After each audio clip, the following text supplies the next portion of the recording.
मैं शक्ति शर्मा। राजौरी में जमीन तनाजे पर दो फिरकों के दरमियान बातचीत के हवाले से इंतजामिया ने एक मीटिंग तलब की।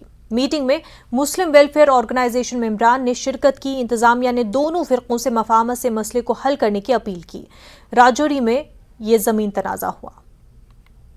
लगता दूसरा कोई भी इसमें कोई फरीक है। हाँ, हम ये चाहते हैं कि ये मसला जो है पीसफुल ढंग से हल हो। यहाँ का हिंदू और मुसलमान अमन चाहता है, अमन पसंद है। तो अगर कल बैठ के आपस में ही वो बैठ के जैसे जिला इंतजामिया ने कहा है हल निकलता है तो बहुत अच्छी बात है।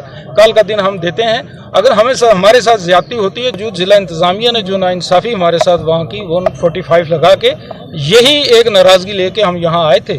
जिला इंतजामिया ने यहाँ पर आज एक मीटिंग बुलाई थी जिसमें यह है वहाँ मेंबर भी है, वहाँ उसकी दीवारें भी मौजूद हैं। और ये 1965 के आसपास जो है जब आबादी वहाँ मुस्लिम चली गई तो वो मस्जिद आहिस्ता आहिस्ता पुरानी थी, वो शहीद हो गई, लिहाजा वो मस्जिद है।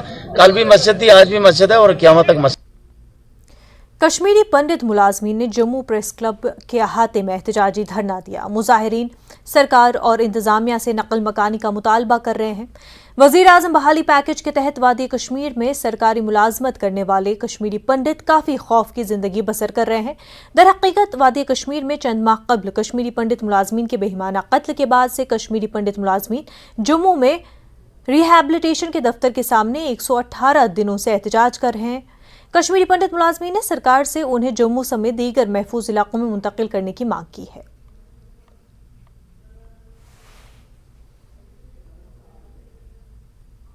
4 महीने होने को हैं, सरकार जो हमारी बात जो है वो नहीं सुन रही है। लेकिन जो आज हमारे एम्प्लॉयज़ हैं, प्राइम मिनिस्टर से एम्प्लॉयमेंट पैकेज एम्प्लॉयज़ हैं, वो अपना संघर्ष पिछले 4 महीने से रोड के ऊपर जारी रखे हैं।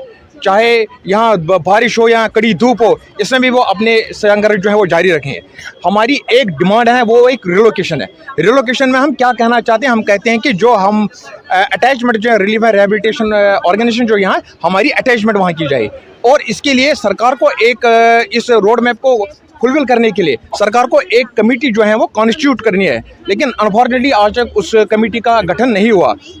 कश्मीरी पंडितों के नाम पे आप वोट हासिल करते हैं। बेशक हम वोट बैंक नहीं है, मगर हमारी जानें भी उतनी कीमती है जितनी बाकियों की जानें कीमती है। इनको हमें रिलोकेट करना ही पड़ेगा। अगर आप चाहते हैं कि आप वापस से कश्मीरी पंडितों को वहाँ बसाएं, रिहेबिलिटेट करें, तो जितने बचे कुछ एम्प्लॉइज 4000 वहाँ पे एटलीस्ट उनकी जान तो बचा लीजिए पहले, उसके बाद